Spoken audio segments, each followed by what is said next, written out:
Hello বন্ধুরা, নতুন একটা ভিডিওতে তোমাদেরকে স্বাগতম। জগদ্ধাত্রী ধারাবাহিকের আজকের পর্বে দেখা যায় যে দুর্গা উৎসবকে বলছে নিজের কাজগুলো নিজে করতে আর এত শয়তানি না করতে, তাতে করে নিজের ভালো। এমন কথা শুনে উৎসব বলে, তাই বলে আমি বাথরুম পরিষ্কার করব?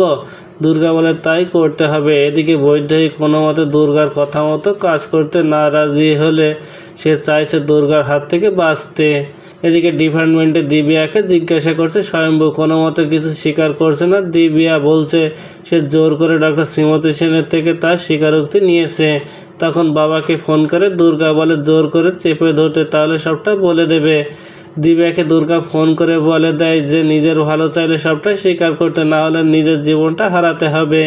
এদিকে স্বয়ম্ভু বাড়িতে ফিরে উৎসবকে বলছে নিজের মুখে সবটা স্বীকার করতে। কে করেছে জগদ্ধাত্রীর এমন অবস্থা? উৎসব কোনো কথা বলে না, বলে আমি কিছু জানি না, আমি কিছু করিনি।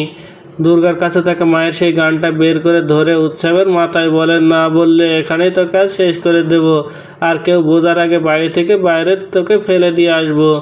উৎসব এমন কথা শুনে ভয় পেয়ে যায়, আর স্বয়ম্ভু রয়েছে কিছু বলছে না দুর্গাকে। দুর্গা একটা ফাঁকা গুলি ছুড়লে উৎসব ভয় পেয়ে যায়, নিজের মুখ খুলতে শুরু করে দেয়। তো বন্ধুরা, কি ঘটতে চলেছে গল্পে এবার জানতে হলে আমাদের সাথেই থাকুন। ধন্যবাদ।